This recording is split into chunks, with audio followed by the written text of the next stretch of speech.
It's a classic New York story. Today, he is known for blending high-end visual production with raw, unfiltered radio and TV content. Dino didn't just stumble into media, he designed his way in. Coming from the NY graphic arts scene, he understood that to capture an audience, you first have to capture their attention visually. Growing up as a graphic artist in New York means you aren't just competing with other artists, you're competing with the noise of the city itself. This trial by fire gave him a sharp, aggressive design style that demands attention. It's a take-notice style. His work often reflects the New York palette. Grays, blacks, and sharp metallic tones, mixed with the vibrant pops of color you'd find in a gallery. This makes his media platform feel both street and premium at the same time. As the industry shifted from physical posters and album covers to digital thumbnails and social media banners, Dino's roots as an artist allowed him to pivot faster than those who only knew the business side. He understood the craft behind the content. He didn't just hear a song, he saw the brand behind the artist. This made him a powerful ally for anyone coming onto his platform. He could help them see their own potential from a visual and commercial perspective. The transition to the Godfather role suggests he moved from the person behind the computer screen, but a creator who knew how to build something from nothing. By naming his venture Syndicate, Dino tapped into that classic New York collective spirit. It's about strength in numbers and keeping things in the family. His background as an artist meant he knew how to package that raw, independent energy into something that looked and felt like a major network. The artist as producer. Most people in radio just focus on the sound. Because Dino is a graphic artist at heart, he focuses on the frame. He treats every broadcast like a canvas, ensuring the lighting, the backdrop, and the digital overlays are perfectly composed. The Syndicate network. He used his artist's eye to see the big picture, recognizing that entertainment is moving toward a place where you have to look as good as you sound. Before the microphones and the Godfather title, Dino was a student of the visual. Hailing from the competitive art scene of New York City, he didn't just learn how to draw, he learned how to brand. The hustle. In the NY creative world, graphic artists are the architects of the look of the streets. Dino utilized his skills to create visual identities for local brands, music groups, and independent projects. Visual strategy. His background as an artist allowed him to understand something many media personalities miss. Image is everything. When he eventually moved into entertainment, he didn't just show up. He designed the entire aesthetic of his brand from the ground up. Instead of waiting for a promoter to call them, the Syndicate team produced their own events. They organized comedy tours that featured raw, up-and-coming New York comics who were too edgy for mainstream clubs. Their concerts weren't just shows, they were experiences. 2. Breaking into the entertainment field.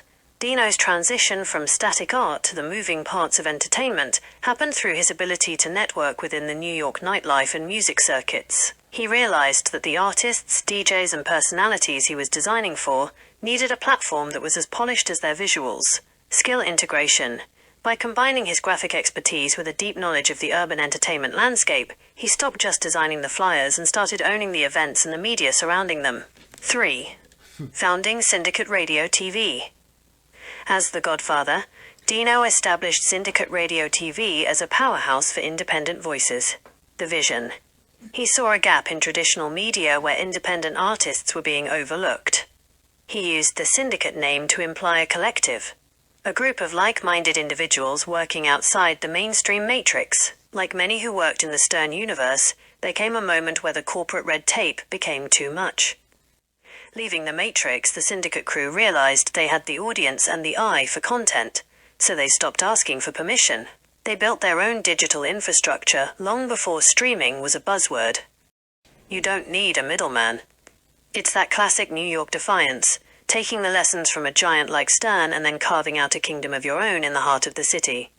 By definition, a syndicate is a self-governing group of individuals or organizations formed to promote a common interest. In a business or media context, it refers to a collective that pools its resources, talent, and influence to gain an advantage that a single person couldn't achieve alone. It's about strength in numbers and shared authority. When Dino chose this name, he wasn't just starting a show, he was declaring that he was building a powerhouse of talent that would operate outside the traditional gatekeepers of the industry. They were specialists. You had street-certified DJs who knew the pulse of the clubs, visual creators who shared Dino's eye for graphic detail, and hosts who weren't afraid to ask the uncomfortable questions. Breaking the matrix as a whole, the group worked to bypass the middlemen of the entertainment field. They used their combined influence to give artists a direct line to the public. Whether they were doing live broadcasts, filming interviews, or hosting community events, the branding was always consistent.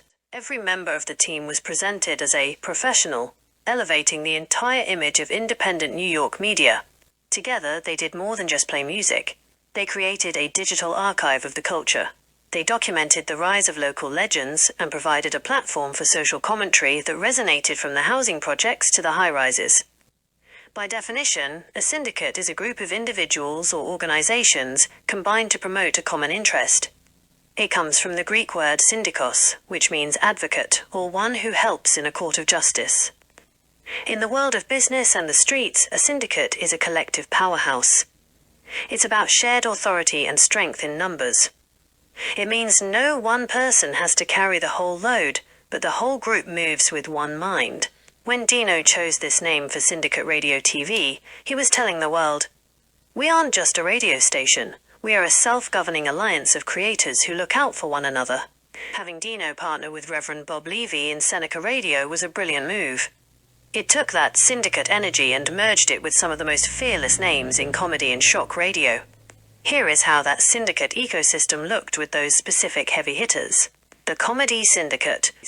While they were known for being wild on the air, Dino ensured the syndicate brand looked prestigious, making it a legitimate power player in the digital radio space.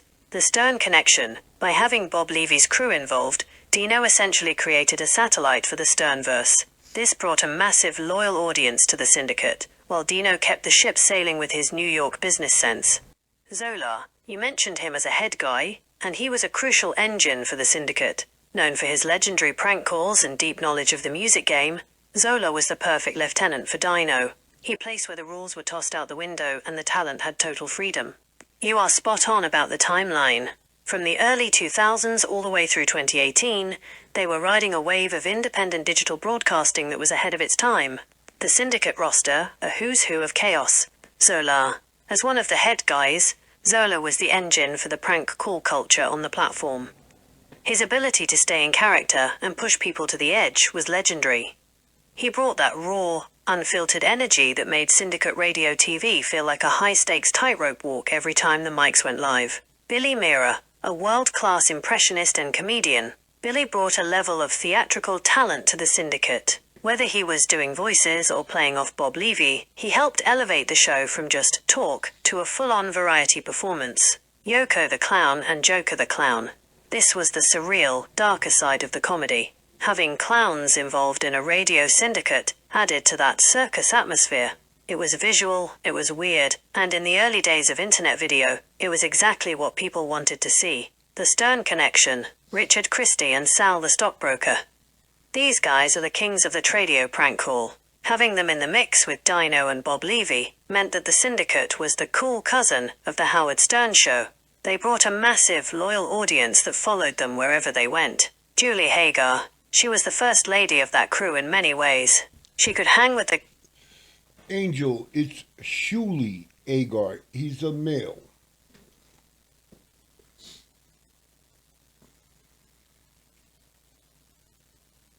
Thank you so much for the correction, Godfather. I truly appreciate you keeping me on the right path. Shuli Agar.